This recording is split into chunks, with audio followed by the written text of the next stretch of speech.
Well, good morning. Welcome to another version of Now You Know. It's our second show of the new season. And first of all, I want to say this is a Katie Willett created show. Katie unfortunately cannot be with us. She is in Maple Crest Nursing Home, and I'm sure all of you are well aware of what's going on at Maple Crest Nursing Home. So we certainly wish her the best, and hopefully she'll stay healthy through this whole crisis up there. And now going on to the show itself, I'm very fortunate to have old friends who've been on the show a number of times over the years. I have Jeff Hewitt sitting directly across from me from Skowhegan Economic Development, Executive Director, right? Right. And we have Jason Gain, who is Executive Director of the Skowhegan Regional Chamber of Commerce, also Executive Director of Hospice as well, but we won't be getting on that topic today. We've got enough stuff to cover here this morning. And we are actually sitting in the brand new conference room at the Chamber office in downtown Skowhegan. And for those of you who have not been in the Chamber office, you should come in. It is dramatically improved over what it was. How do I say it? It was starting to get a little dilapidated in appearance, and because really no physical improvements had been made to this building in 50 years or so. Number of years. And Jason took it on as a project, got some funding from the town, and has made some pretty dramatic improvements. So you want to talk about those a little bit? Yeah, so out front we didn't do a whole lot of difference. We put in a new window. So we got two TV screens, one facing where Napa is now and one facing Commercial Street. And every Friday we try and update that TV screen to the new happenings and advertisements as a community board instead of having a pegboard like they used to have. And a lot of people actually stop and read those screens and see what's going on. We also list all of our members on there. Out back here, I think, is where we made the biggest difference. So this used to be 4 bathrooms, cement walls, and so we went through a couple different contractors. So it started at the school last year, had started doing the renovations to this. We thought, let's team up with the Skowhegan or the Somerset Career and Tech Center students, and then COVID happened, so school got shut down. So kind of put a stall in it, and so we went with the contractor. But yeah, the kids came in and ripped down the cement walls, and we created this conference room, a new bathroom, ADA compliant. We changed out the handling for the door in the back. We put a logo in the back, put a window in the door so we could get some daylight sun in. There's a separate entrance, so if people want to come in and have a conference, I don't have to come through the information center side. So you get your own entrance now. We changed out from electric heating to heat pumps, one in the back, one in the front. So yeah, we've just done a ton of different. You really different have. things. So, and we got this nice conference room area that our members can come and use. So there's scheduling for it. And So you can. Is there a particular price to rent it out, or for our members, it's free of charge. yeah? So any chamber member. Yep. Just as long as you give them Yeah, proper notice and get scheduled in. And, Yep. and we have a schedule set up for out back here. So, and then in the front, we've got new information racks.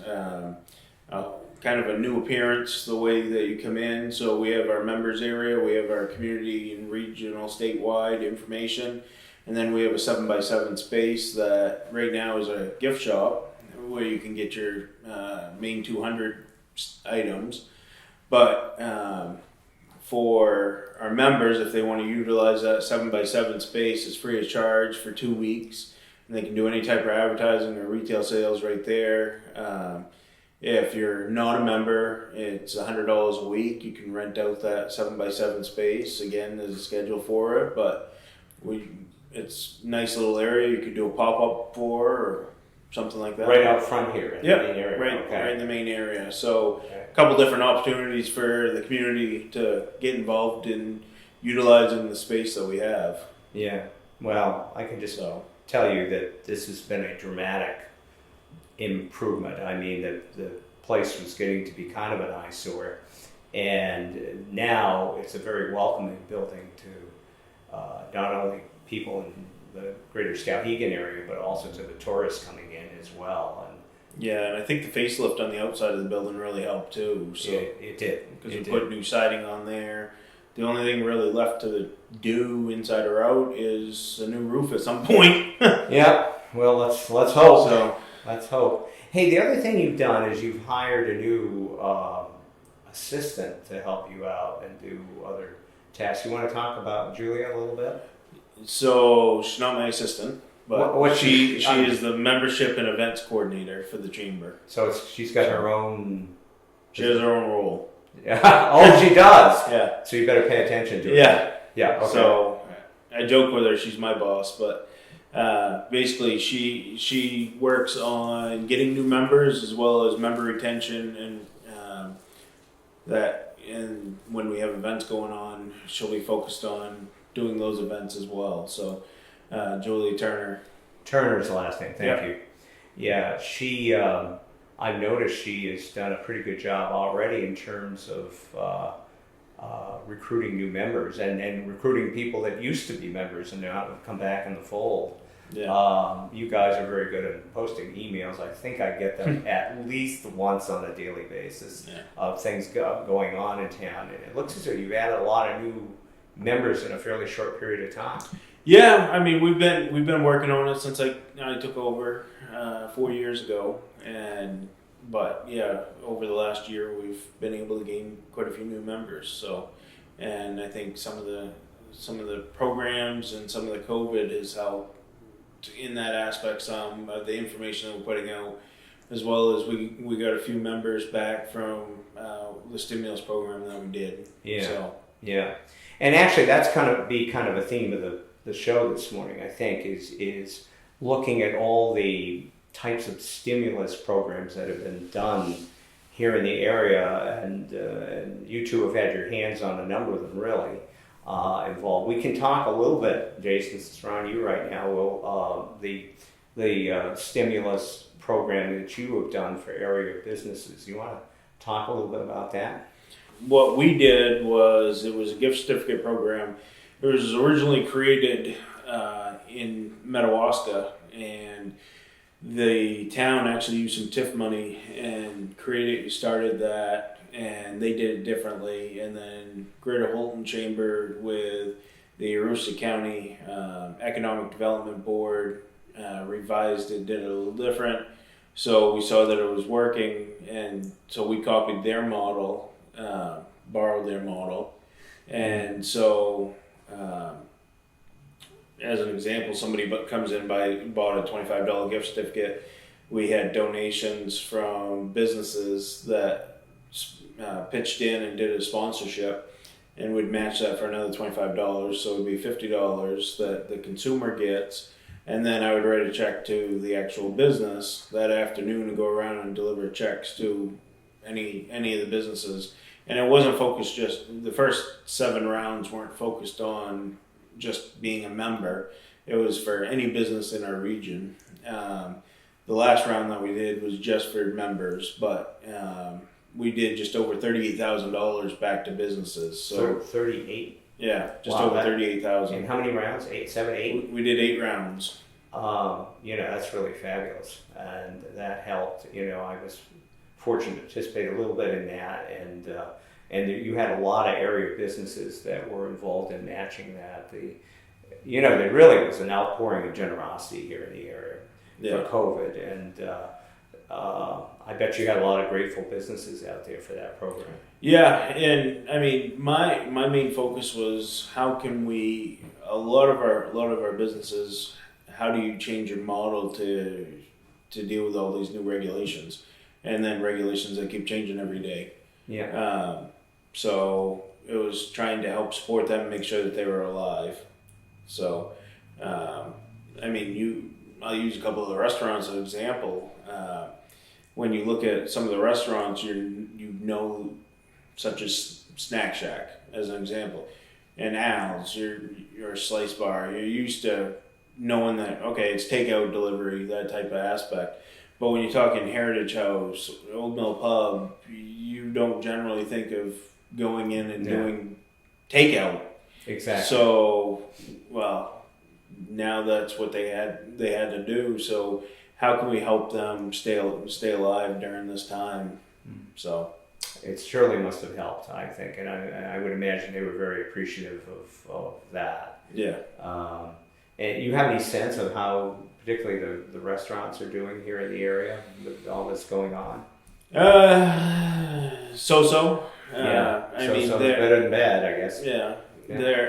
You're figuring most of the businesses operate about 50% of their capacity. Some places aren't doing as well as others. Some are doing okay. It's very interesting. We have some businesses that are doing fantastic right now, and some that are struggling. I mean, we know. Well, two right here in Skowhegan, Southside Tavern and Bloomfields, for example, have been closed since March 18th. And at this point, we don't know when they're actually going to. I mean, the governor keeps pushing it, so it doesn't look or it doesn't appear that it'll be open anytime soon. So I'm hoping by January. But then you look at okay, how busy most of these businesses make their money during the summer to survive the winter. Well, now if they got to reopen in the winter, how much of that business? How are they going to survive? So essentially, that's if they're allowed to open this winter. So are they going to be able to? When are they going to be able to open? And then are they going to survive until essentially next spring, so that they can start generating revenue to try and get back on track? So I think a lot of that's why we've been working on not the gift certificate. Essentially, but all these different stimulus programs and putting out and trying to get funding pushed out to the businesses is how do they survive? Yeah, I mean the PPP or those types of things helped for a while, but unfortunately Congress cannot get their act together here, and it's right now not looking much like there's any other federal stimulus program that's coming down the road here very soon. Yeah, well, and one of the hard parts was the SBA kept changing the rules on the PPP. And so if you were one of the first ones to get the PPP, by the time they actually got their act together, you were entering week 8 of the PPP, which is the 8-week allotment that you had to use. But then they're like, oh no, we'll extend it so you can use it over 24 weeks. Well, okay, that's great, but we've already used it because So we brought people back to work when we didn't necessarily need them because we still weren't able to open by state guidelines. Yeah. So it's definitely been a roller coaster. Oh yeah, no kidding. And we're going to be dealing with it right through the fall. And unfortunately, I don't see until maybe a vaccine. I don't see us all of a sudden opening things way up again. And who knows? We may have a resurgence of this fall. So. But anyway, let's focus on the positive here. And actually, let's bring Jeff Hewitt in a bit too. Jeff, you had an anonymous donor who donated $70,000 that could be spread across. And you guys did that individual pick the businesses, or was it a joint thing between SEDC? They supplied the list. The board had to approve the list. Okay. For the final awarding and stuff. And I think the biggest thing out of that is the interest of the donor of helping the local businesses that they have such a interest of what's happening here in Skowhegan that they was interested in doing that type of donation. And they did want no recognition for themselves Yep. of that donation, which is very unusual. But I think it reiterates that they wanted to see the biggest impact in Skowhegan as possible. And I think you will see some future stuff that will be reported fairly soon of some other donations. But the 70,000 went out to, I believe it was 10 businesses locally. They all had no idea that it was coming. We had a presentation down to Cowan Park for it, and I think that I've heard from pretty much all of the businesses that it was the shot in the arm that they needed to stay going and to keep doing the community outreach, because I think pretty much all of the businesses that were selected have a very strong community outreach for their business. Yeah. I think that's probably the biggest thing of Skowhegan, is that the community outreach from the businesses and from the people in Skowhegan to support the businesses and stuff. So I think that was an amazing outreach of that 70,000. And I believe in the future, as I say, we will see other recognitions coming out for that. Well, that was incredible generosity to do that, and I just remember reading the newspaper article, and they interviewed Jenny from the health food store, and she was just overwhelmed, and she said she was speechless for the first time in her life, or something along those lines. And that takes a lot too. Yeah, and Jenny does talk a bit, yeah. So she just overwhelmed by that, and I saw Matt Dubois' comments, because the bankery was a beneficiary as well. I think both Jenny and the bankery got like $10,000, and they were just overwhelmed. And it was, and in some cases, it was a key thing to keep them going, to get them through the pandemic. Right. As I say, every business right now is struggling. I don't care who you are. I mean, and you do have some businesses this year that are actually having great years because people kind of pull back to home-based projects and stuff, and that's where they've spent their money and stuff. So, but this funding really, yes, it was 10 businesses that we impacted, but you will see some spill-offs for other businesses from that too, I believe.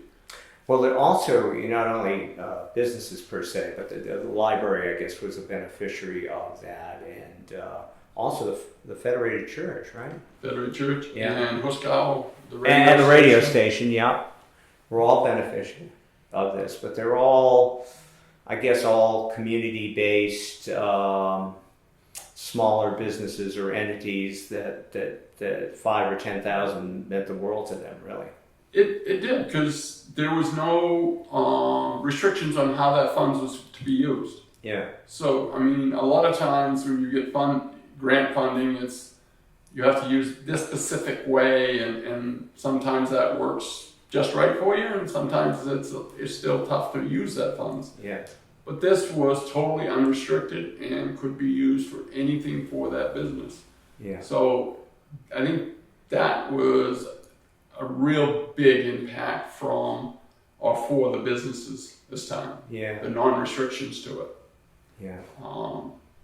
And as I say, we've had a number of the thank you letters come in, which are being passed back to the donor, so that they see, what the impact that it has been shown so far. Yeah, as I said, 10,000 for a small business can be a huge thing. It can be a life or death thing.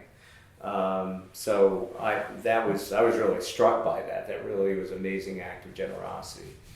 And there have been a lot of acts of generosity around the town, and it's kind of interesting to see how a small community can pull together during tough times. I mean, we've seen it over and over again during this pandemic. Now, you folks are also involved in, if I get this right, the CERC, Right. Community Economic Resource Council. Mm-hmm.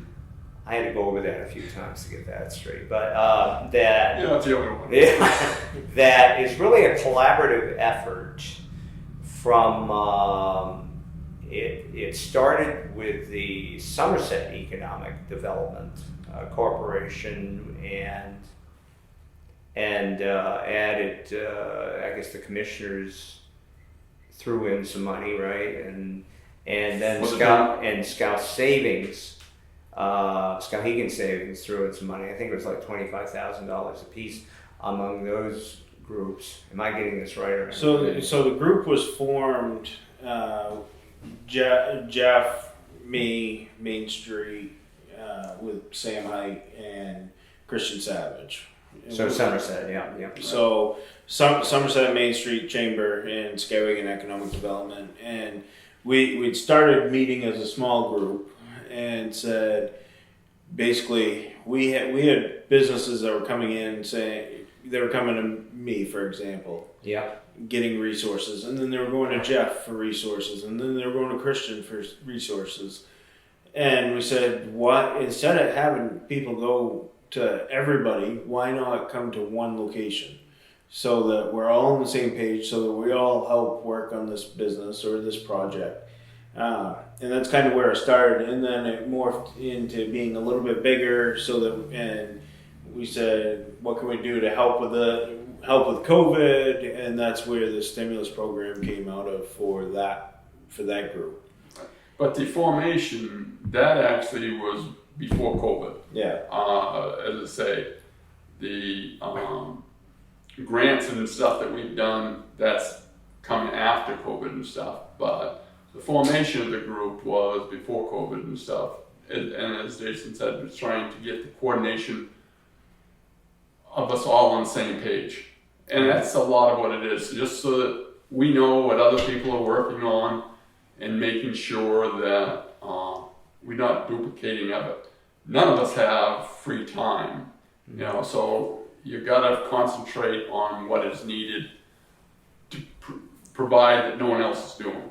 And that's what we've tried to do with this. Well, I've been impressed, looking into this stuff leading up to the show. I've been impressed by the level of collaboration between the major economic development organizations in the town of Skowhegan, and Jeff can probably chime in on this. When I was on the Skowhegan Economic Development Board, I used to complain about the fact that we often operated in a vacuum between the organizations. We probably did duplicative work, and we're not talking among the organizations very well. And I don't know if it's COVID that's been part of it, but all of a sudden I'm seeing that the major development organizations in the town are much more communicative between the organizations. I think, especially in the past 2 years, that's been a major change, that we've done a lot more talking and stuff. We've had to find new ways of doing that talking, since a lot of times we can't physically get together on it and stuff, which the older you are, the tougher it is, but we definitely have tried to coordinate all our efforts more efficiently and stuff. Stimulus package for businesses and stuff through grant dollars that you was talking about earlier. There was a lot of different groups that actually put money into that. As you say, the county did, the Somerset Economic Development Corporation did. The Skowhegan Economic Development Corporation put funds into it. The commissioners put funds into it. Scout Yeah. Savings Bank. Yeah. Franklin, I I believe. can't remember everybody. Yeah. There was a number of banks that put money into it, and I believe Norwich also put some funds into it. So there was a lot of people that came together on it, and I think there was 100 and something applications that came Yeah, it was in. about 105. Yeah, I was going to ask you how that went. They had to have them all in by end of July or something like that. And then what's been the result of this, or how big these are grants you're giving them, right? So There's grants that was given out. There was 47, I believe, grants that were given out. what size range were they? They ran everywhere from 5,000 and down. Okay. It's close to about $100,000 that we. So gave the money them. has been given out already to. It has gone out to them. Yeah. The last I saw an email. Yeah. As I said, I think the final figure that I've seen was 96,000. So Yeah. I know Christian was hoping to get that extra 4,000. That's what you say 100. Yeah. But as I say, So 47 different businesses. And that one wasn't just Skowhegan. So that group is focused on Somerset County. Okay, of course. So it's all of Somerset County, not just Skowhegan. Okay. Yeah. So, like a couple of the rafting companies, or someone up in the Forks, down to Norwich Walk. Yeah. there's some stores. There's a lot of different groups come into it. Some forestry people was in on it. I mean, there was no restriction on who could apply Are as there long as for business. any restrictions on the use of the money? We was pretty lax on what the funds could be used for. Yeah. There were quite a few, 40 or so other applications that came in after the deadline. So it kind of gives you an idea of the need out there Yeah. and stuff. But for our area to do that type of donations out and stuff, I thought it was pretty remarkable and stuff. That did follow on one that the Main Street had done. I'm gonna ask you for the about that. technical assistance Yes. grants that they did. Yeah. I don't remember how many they did, but there was a number of them that they did out, and it had a major impact for a lot of those businesses. Yeah, I know I know neither you two are technically involved in that one, although Skowhegan Economic Development contributed $5,000 to that particular, which both of you, Jason, see, this is the type of cross or collaborative situation we have in Skowhegan. Jason, you were president of Skowhegan Economic Development. By the way, I was too, and for a long time. And and also you're still on as treasurer of that board, so you guys are together on that, supporting it. But Christina Cannon from Main Street is also on that board as well. So you guys have an opportunity to have dialogue and therefore understand what programs each other are doing and perhaps be supportive of those programs. And I think you'll find that we're all on multiple boards. Sure. I mean, like I'm on the Somerset Economic Development Corporation board, so and there's we've got a lot of different committees that we're on. The facade committee that you and I are both on and stuff. Yeah. So, we are a small community, so you always have that cross connections. Yeah. I just think we made it more formal through the certs and stuff like that. And Moving forward. does it look as though the CERC will continue doing different types of stimulus efforts in the future? I believe that there is a strong demand for us to keep moving forward. it's always going to be a different type of project you're doing. I'm sure we'd love to try to do some more donations and stuff, but it's tough finding funds. Yeah. Yeah, absolutely. Are there any more? I think we named most of the organized COVID stimulus type things, haven't we, thus far? And am I missing something? Yeah. I mean, there are obviously a lot of other things that are going on in the community that are beneficial to the community. And you brought up facade, and I was going to bring that up here this morning too, because we just came out of a meeting earlier this morning on facade, and we have another. This has been and Jeff, you can probably talk about it a little more than I can, but the facade committee and facade grants have been going on a long time. In Skowhegan, they started out as a downtown project, and a few years back expanded to be a town-wide facade project. But it's really been beneficial to an awful lot of small businesses in our area. So you want to maybe elaborate a little bit about that? The town has actually gone through, I believe, roughly 5 different facade grant programs. Yeah. It started as a downtown program, partly because of state restrictions on how we was getting those funds. But 3 years ago, in talking with the selectmen, it was requested to try to find a way of doing it town-wide, not just for the downtown. We was one of the first towns in the state, and may actually have been the first. We were up front on that, yes. Of actually finding a way of doing this town-wide. So we've had businesses on the north side of town, the south side of town, pretty much every section of town. We've had businesses come in for these grants. And these were grants up to $10,000 to be done on the facade of your business. The only restrictions were it had to be historically approved. It doesn't have to be a historical building, but you had to approval from them.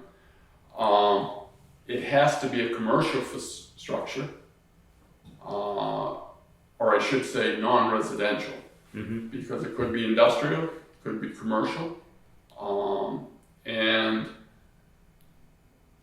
we, in my office, work with businesses very closely to make sure that they meet all the guidelines. There's always red tape when you do these, but we work very hard to minimize that tape for the businesses.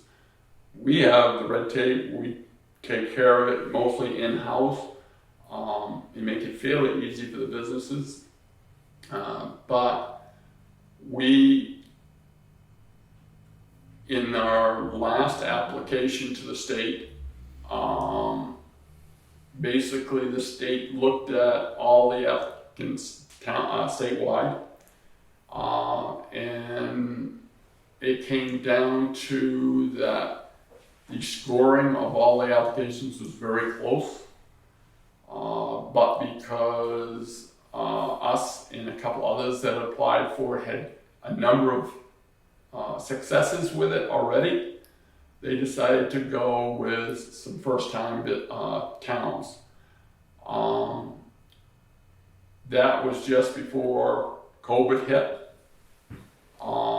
and we knew in our application to the state that we had a lot of businesses that wanted to do projects this year.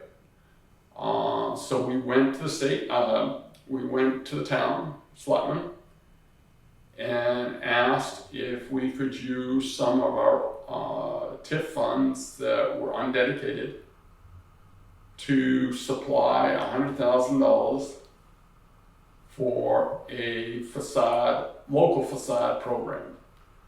That is what we've put in place. We've pared down the state requirements, still keeping to the focus of what they want to say, but just not making businesses jump quite so many hoops. We did a mandatory meeting. We had 14 or 15 businesses show up for that. We today did the first approval of the first 9 businesses, which comes up to roughly $70,000 a request, which have got approval to get going to the next step that they have to work on. And we hope to see that most of those will start projects this fall. Yeah, and there are certainly some interesting projects there. We still have, I say we because I'm on the committee, still have $30,000 left. And in our Facebook meeting this morning, we appealed to the people out there that are sitting on the fence to please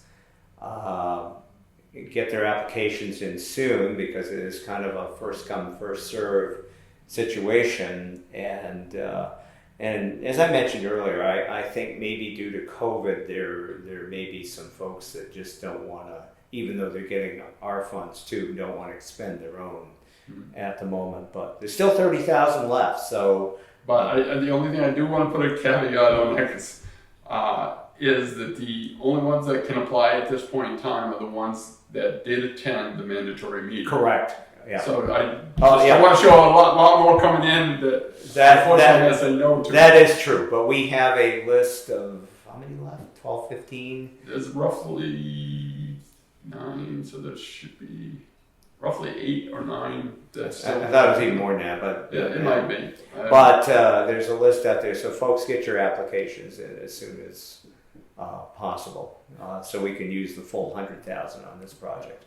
But if anyone that was not part of that mandatory meeting is interested in a facade program grant, please express your interest, because come January, February, we'll be putting a new application into the state, and we love to have the support of businesses that need that funds.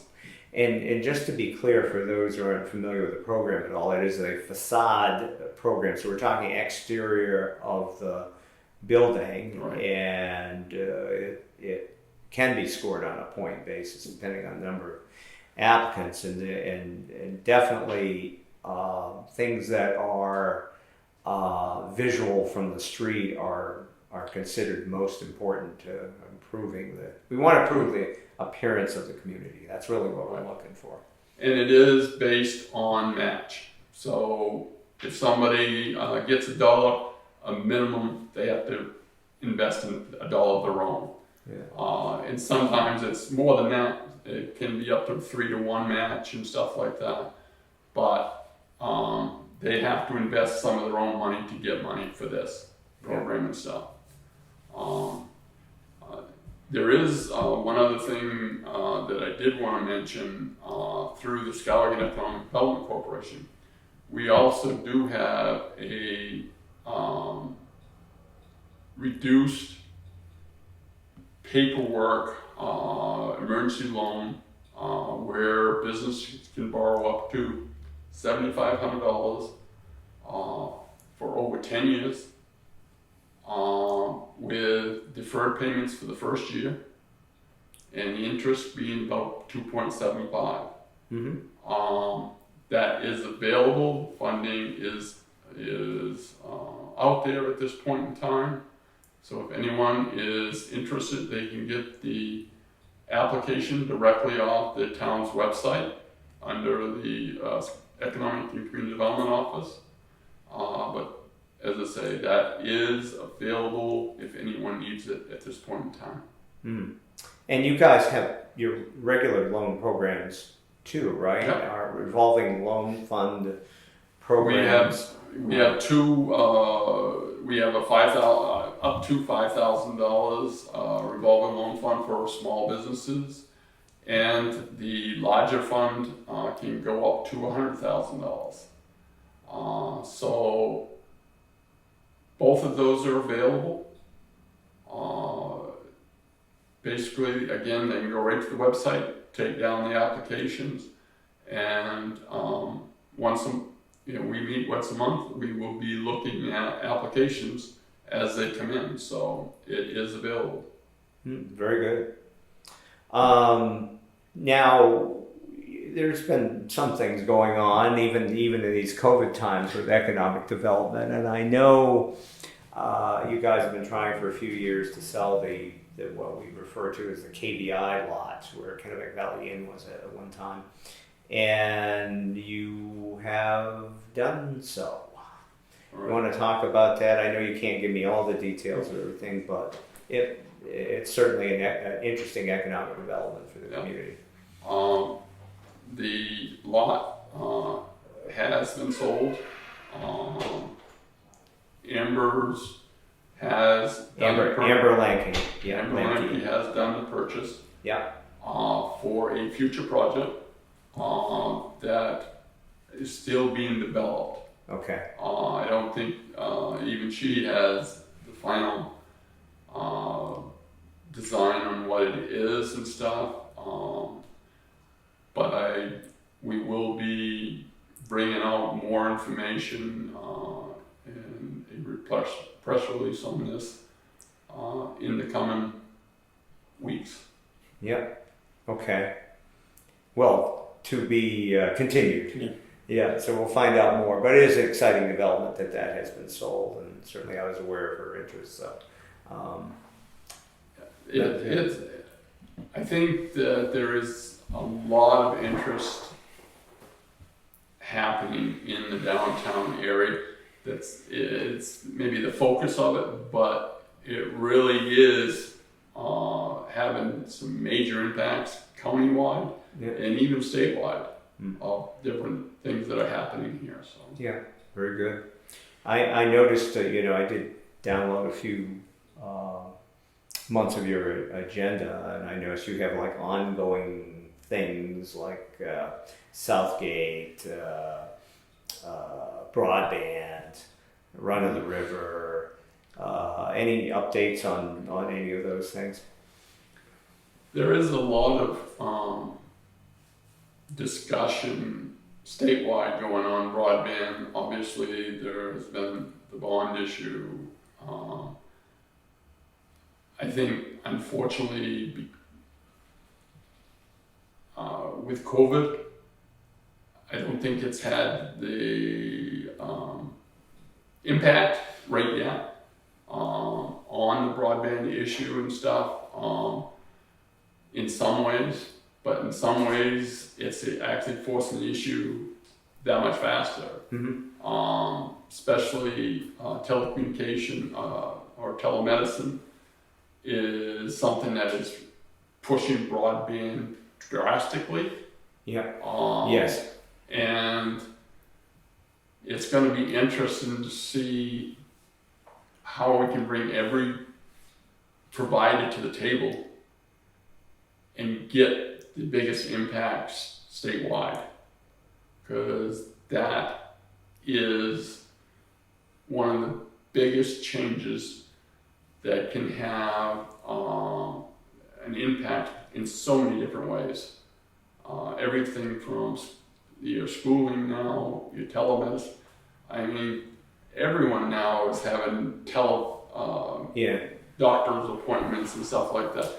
Again, It's the way of the world. It's the way it is nowadays. Yeah, it's interesting. It's a COVID thing, okay, but it will be interesting to see, and you guys might want to chime in on this, how much of this continues post-COVID, because I'm thinking that the way of the world has now changed, and there's going to be some going back to personal, in front of people type meetings, but now that you can Zoom pretty easily, you don't feel like traveling 30 miles for a meeting. Don't you think there's going to be more of that, even in post-COVID world? And I don't think there's any way you're going to back up now. Yeah. You're going to see, from the schooling standpoint, snow days I think are going to be gone because they're not going to care. They're just going to say, you got your information, you're going to do remote learning that day. Yeah. But it is going to bring out that need of the broadband to be able to do it everywhere. Yes. Because even in Skowhegan, there's still areas that have our connection problems and stuff. Yeah. For many different reasons. I mean, it's not a problem that has one solution out there. It is multiple issues that have to be addressed all at once. But the genie's out of the bottle. Yeah. You're not going to stuff them back in. The changes are here to stay in some way, fashion. At least that's what I believe. It sure looks that way to me. As I said, now that I've actually, when this first thing started, I didn't know a thing about Zoom. And I was a little intimidated at first, but now it's become commonplace usage. And I mean, there are some glitches, but overall the technology is pretty good. And I'm involved in another meeting later today that's Zoom, and I'm pretty comfortable with it at this point. But you're going to, whether it be having meetings or even more people deciding to work remotely and doing stuff that way, I have a feeling we'll go somewhat back to the way we were, but maybe not completely back now. I don't think you're going definitely back 100% to the way it was, because there's too many people that like what they've seen. Yeah. And the town's a good indication of it. When we started, when we had selectmen meetings or we had planning board meetings, you might have 5, 10 people maybe coming to those meetings and seeing what was happening. Yeah. Now you've got 300 to 400 people that are watching those shows. And some of them are actually interacting live. So just the outreach for us to get that information out has been a game changer. Again, not to say I always liked this new game, but it has been a game changer, and a lot more people have been able to express their opinions and get more education on what's actually physically happening. That's true. It really has involved a lot more people. And, I think that was an issue in the past that unfortunately you couldn't get people to come out to a lot of these meetings. And then once they saw something happen, they go, well, how come we didn't know anything about this? Well, now there's a little less excuse about that.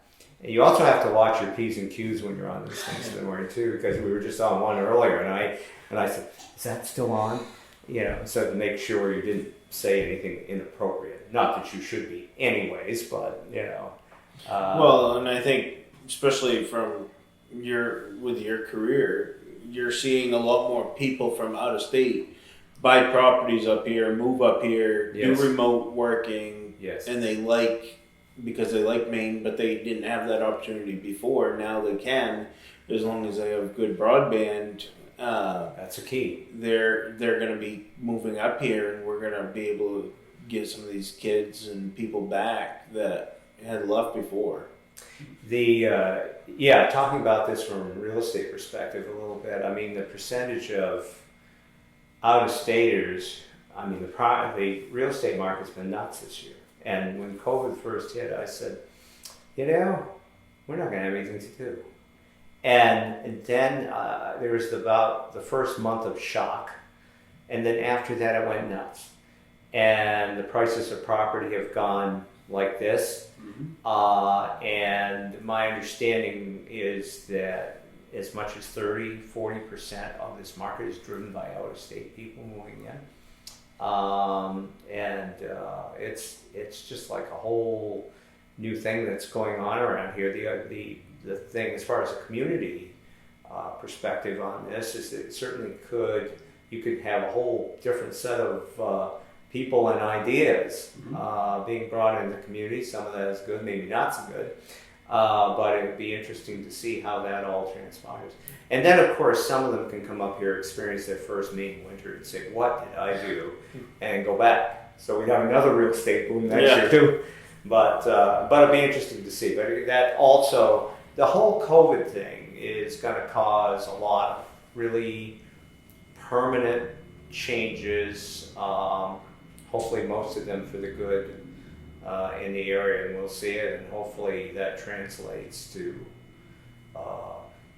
better economic times and growth in the area. Let's hope, anyways.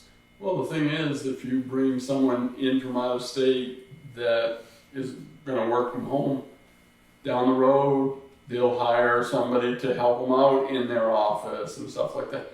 So the growth is there. Biggest thing is to get us here using better technology, because it's so much easier to help attract those people if all the people who are in the area have a better technology level and stuff. So this is forcing us to learn. Well, these new people may demand this stuff, okay, and so there's going to be a lot of drive to get this stuff done, and if we are able to accommodate with better broadband access, then maybe we're more likely to have them stay and perhaps thrive in this area, which would be good for all of us. It is, because it's going to be good for our kids. Our kids don't have to move away, because once you have the broadband, most jobs worldwide are open in some fashion. So that's right. And why not be in Maine? And if you're an outdoorsy type person that appreciates hunting and fishing and skiing and all the things you can do around here, and yet be able to carry out your business, then you've got the best of all worlds, I would say. You can go skiing and I'll stay on my snowmobile. Okay. Sorry, I didn't mention snowmobile. Obviously, that's a big part. That's probably a bigger revenue producer in Maine than skiing. Four-wheeling, ATV. Oh, yes. Yeah, absolutely. Well, Maine offers all this stuff. right. So if you can work here, make a living, and then be able to enjoy all that, then you get the best of all worlds, I would say. Well, especially in our area. I mean, you got in an hour you're in Portland, an hour you're in the middle of nowhere. Jason, how fast are you driving when you go to Portland? Okay, hour and a half. Okay. Or if you're driving, then 3 hours.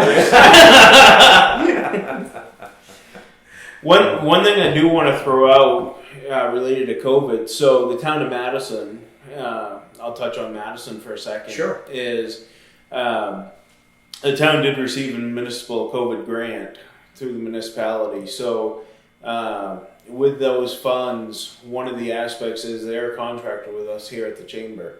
So we are providing businesses, any business, non-members, if you're located in the town of Madison, we're here as a resource for you. We are providing COVID education and signage, any of that type of stuff. So if you have the state or somebody's complaining about your business or any of that, you can contact Tim Curtis or contact myself, and we'll be happy to give you any types of materials that we can get. One of those aspects is, so we do get complaints from the whistleblower site on the state website, but Tim and I get a copy of the email and we go out and we meet with the businesses. And it's not a lecture. It's here's the guidelines. How can we make you be successful and remain open during this difficult time? Trust me, I don't agree with everything that is out there necessarily, but we need to follow the guidelines that are set forth in order to keep you operating. So let's do it, but how can we do it safely for you? So that is a grant that the town of Madison has that we are working with, that will continue to provide COVID education as we have been through the chamber anyway, but That grant does expire October 31st. So the grant is doing the specific purpose is to provide education to the businesses? Provide education as well as they're purchasing a few pieces of equipment for the old school for elections, for the election cycle to do separations and COVID related expenses that are come up. But it's also, there was 3 different aspects of that grant that municipalities could apply for, and Town of Madison did take advantage of that, and one piece of that, besides the election stuff, is for the education piece. So we're providing that education piece where we're doing it in general for businesses anyway. So any new guidelines, anything that comes up, we put out emails. Like you said earlier, you get multiple emails. We put out at least 3 emails a week on any of the updates or any rule changes that happen. Usually every morning I spend the first hour going through, because they don't announce these new guideline updates necessarily on a broad spectrum. You have to go into each individual guideline and look at it. So we review guidelines every morning. So we do have those resources available to anybody, but with the main mission being, let's keep you healthy, safe, and open. We don't need any more businesses shut down during this whole No, thing. I don't want to see another for sale sign up or business closed. No, neither do I. Let's hope we can get them through the fall and this winter. And on that aspect, I mean, like we were saying, there's some industries and some businesses that have done very well this summer, but what we're finding is that certain ones are going to have a tougher fall and early winter I'll use the snowmobile industry as an example. So my father-in-law owns a dealership up in the county, and they had a fantastic summer. They sold out all the equipment, the jet skis, everything, ATVs. Problem is, with COVID affecting the assembly lines and the manufacturers, now they can't get product. So they're sitting there saying, okay, we should be selling something right now, but they can't get any product to sell. So what's that going to look like? Yeah, okay, maybe you made a few here that you would have made over a couple of months, but now you can't do anything. So I think it's going to come back and have an influx on the people that may have done really well this summer and not doing so well this winter. Yeah, I know. Even with car dealerships would be a good example of that. I ended up buying a new pickup this summer, and I was lucky. There was one on the lot that I wanted. If I didn't find that particular one, there really wasn't anything, and I bought this in June, and I wouldn't be able to get anything until October because of distribution issues. So I'm sure that's affecting a lot of businesses out there right now. So that makes it tough. Yeah. Jeff. I think the biggest thing with businesses now is they've got to find ways to be more flexible. You can't stick to just what you've done in the past.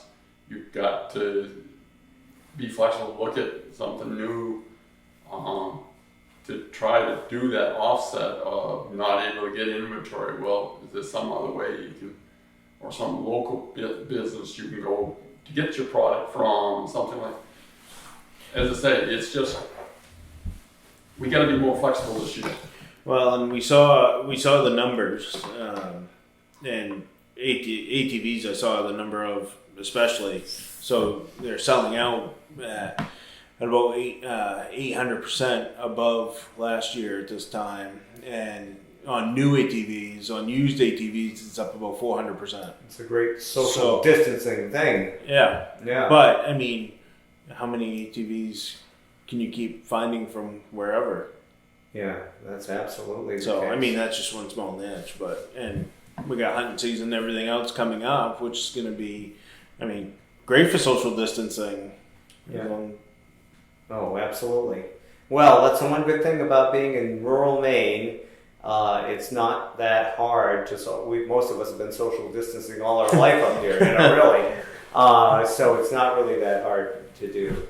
Well, I think we certainly covered a lot of ground this morning, and I'm very appreciative to have both Jason Gain from the Chamber and Jeff Hewitt from Skowhegan Economic Development with us this morning, and it's very, very interesting. I'm sure we'll bring you guys back in the future, and hopefully we'll be in a post-COVID world. And so anyways, I'd like to thank you folks this morning, and now you know.